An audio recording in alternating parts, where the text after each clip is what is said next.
بەشێکی زۆر لە دانیشتوانی هەرێمی کوردستان لە 30 ساڵەی یادی دامەزراندنی بەشی کوردی دەنگی ئەمریکادا ستایشی کارە ڕۆژنامەوانیەکانی دەنگی ئەمریکا دەکەن و پێیان وایە بووەتە مینبەرێکی متمانە پێکراو بۆ دەستخستنی هەواڵ و زانیاری دروست.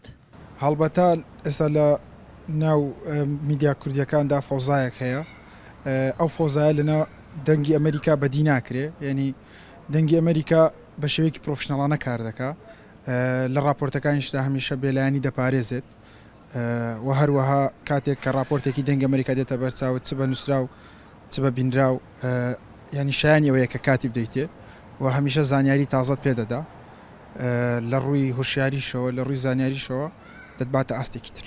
بەشی کوردی دەنگی ئەمریکا 30 ساڵ لەمەوبەر و لە ڕۆژی 24 لەسەر 25 ساڵی 1992 دامەزرا.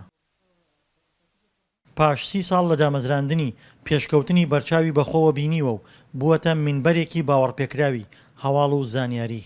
و لە ڕاستیە لە ماوەی ڕابردووە تا ئێستا ئەم کەناڵە ڕۆڵێکی باشی بینیوە تا ڕادەیەکی باشیش بابەتی ئیشی کردووە لەسەر و پێشاتانێک کە لە کۆمەڵگەی کوردیوە تا ڕادەیەکش لە ڕۆژهەڵاتی ناوڕاست.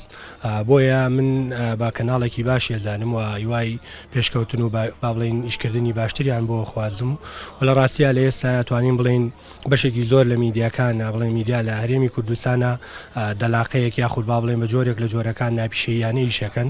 خۆشبەختانە تا ڕادەیەکی باش توانم بڵێم دەنگی ئەمریکایەکێکە لەو با بڵێن کەناڵانەی یاخود با بڵێن لەو دەنگە بابەتیانەی کە بە شێوازێکی بابەتی ئیشەکە لەسەر ئەو پێشاتانەی کە لە کۆمەڵگەی کوردیا گونجەی یوای ئیشی باشتر و یاخود با بڵێن کاری باشتریان بۆەکەی. دەنگی ئەمریکا ڕۆژانە لە ڕێگەی ڕادیۆ وێبسایت و سۆشیال میدیا و گەشتی هەواڵە تەلەڤیزیۆنەکانیەوە زانیاری دەگەیەنێتە دەست هەموو هەوڵاتێکی چاودێری کورد.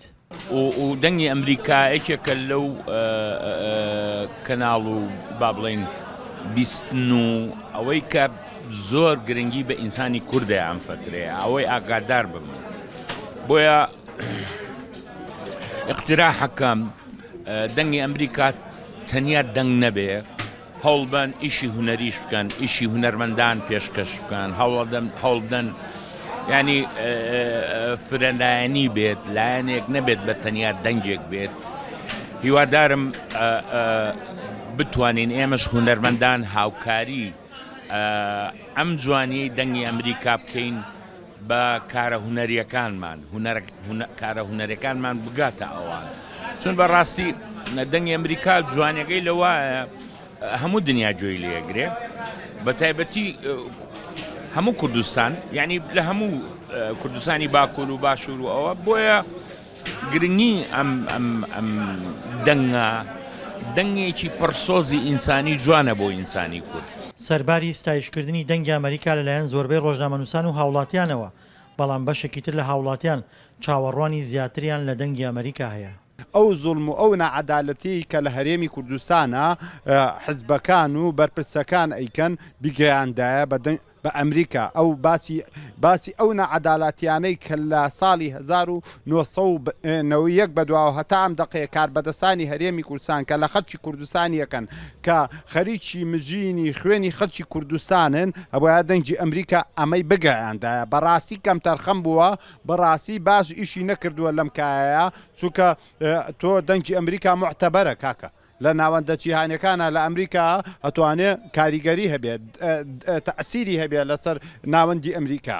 گەیاندنی زانیاری دروست بووە و ناوچانەی کە میدیان تێدا سەرکوت دەکرێت و ئازادی کاری میدیایی تیاندا سنووردارە، یەکێکە لە ئامانجە سەرەکیەکانی دەنگی ئەمریکا. دڵشاد ئەنوەر، دەنگی ئەمریکا، سلێمانی.